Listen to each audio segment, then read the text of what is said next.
Imagine a world where Alexander the Great, one of history's most ambitious and undefeated conquerors, didn't turn eastward to India, but instead set his sights westward, on the young and rising Rome.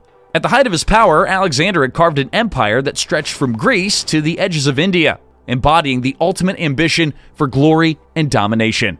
But what if he had chosen a different path, aiming to add Rome to his conquests?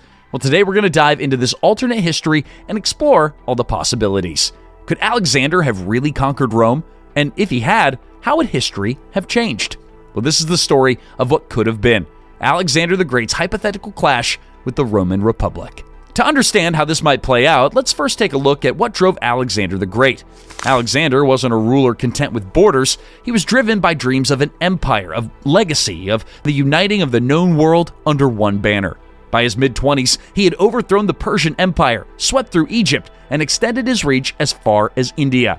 His army, led by the elite Macedonian phalanx, was the most formidable military force of the time. Alexander's brilliance lay in his adaptability. His army was trained to face different landscapes, climates, and cultures, and they did so with remarkable speed. Central to his strategy was the Macedonian phalanx, a near impenetrable wall of long spears called sarissas. This, paired with a cavalry that he led personally, was designed to break enemy lines and outmaneuver nearly any force.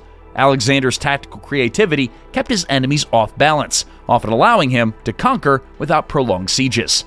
With a track record of defeating Persia and venturing into the unknown East, could Rome, a relatively small power by comparison, stand in its way? Or would Alexander's genius be too much for the young Roman Republic? To understand the challenge that Rome would pose, let's take a look at the Republic itself. In the mid-4th century BCE, Rome was emerging as a strong regional power in Italy, though far from the massive empire it would later become. The Romans were fiercely loyal to the Republic, a government unique for its citizen participation.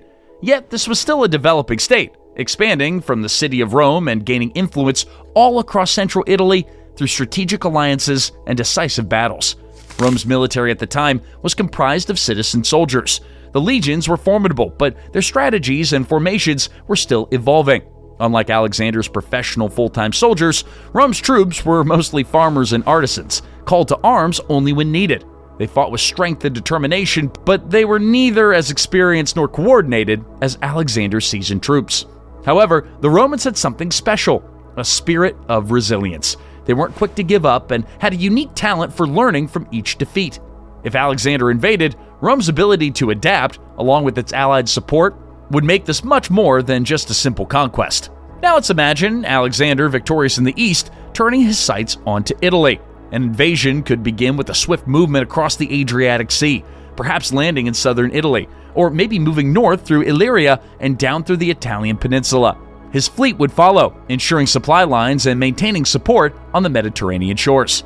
Upon landing, Alexander would have to contend with smaller, local resistance forces that were allied with Rome.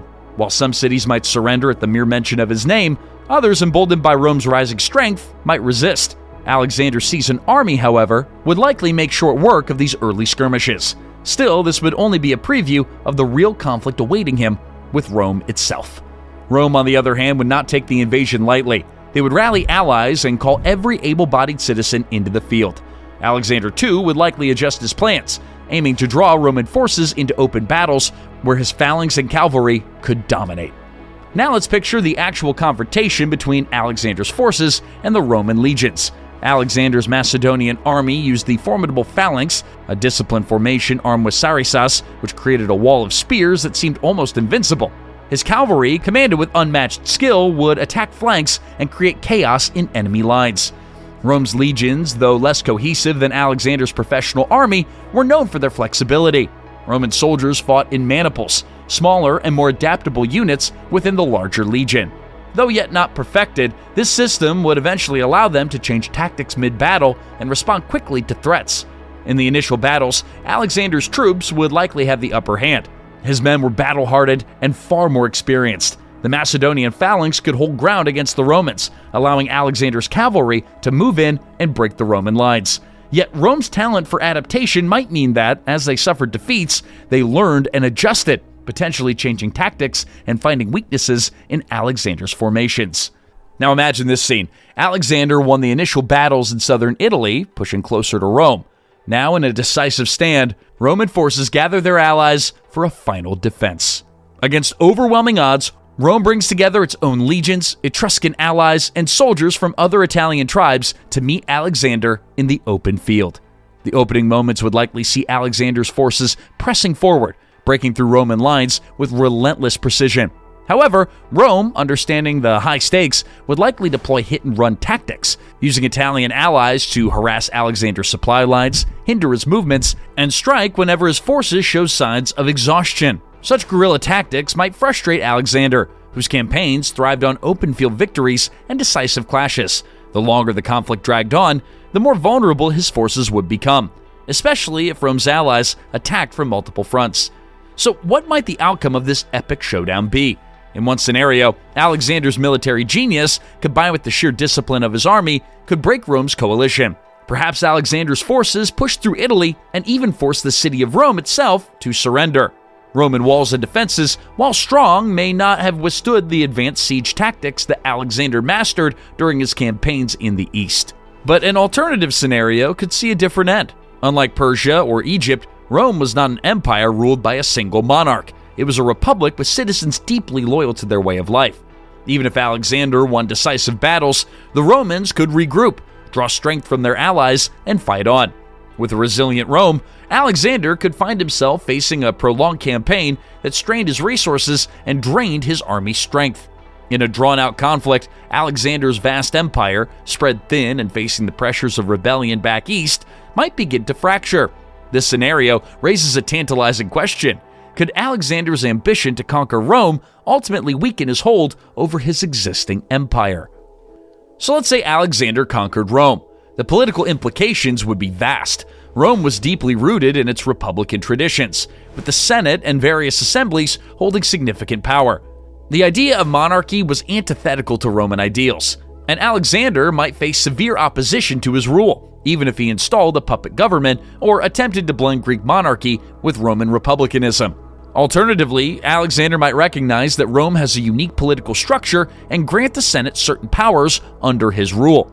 This approach would create a hybrid governance, combining Greek monarchical rule with Roman republican influence. Such a blend might sow the seeds of a Greco-Roman culture, where Greek philosophy and governance styles would influence Rome's development centuries earlier than they historically did.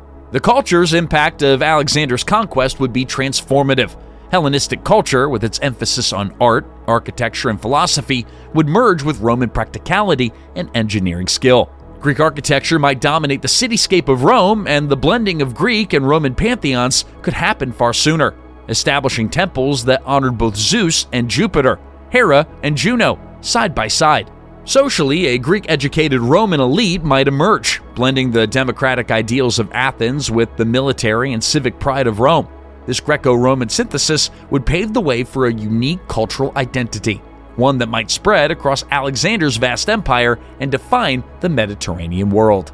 So what about the long-term implications for the Western world? If Alexander had absorbed Rome into his empire, he might have expanded westward, potentially confronting Carthage. Without Rome as a counterforce, Carthage would face the might of the Hellenistic world, perhaps falling to Alexander's army or forming an uneasy alliance. This would mean a Mediterranean dominated by Macedonian influence, with Greek and Roman ideas blending into a single cultural framework.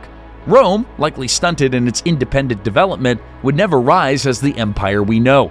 Instead, Europe could be shaped by a Hellenistic Roman fusion that advances faster in the arts, philosophy, and sciences under Alexander's influence. But in the end, Alexander's decision not to march on Rome left space for the rise of the Roman Empire.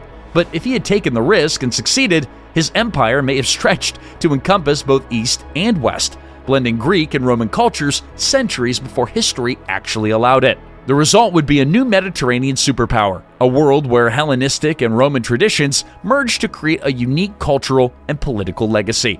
History, of course, did not turn out this way, but thinking about these what-if scenarios shows us just how delicate the balance of history can actually be.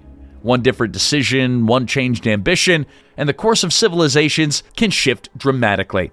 So what do you think? Could Alexander have actually conquered Rome, or would Rome's resilience prove to be too much, even for a king as great as Alexander? Well, let us know your thoughts in the comments below. And as always, keep exploring the endless possibilities of history with us, and we'll catch you on our next adventure.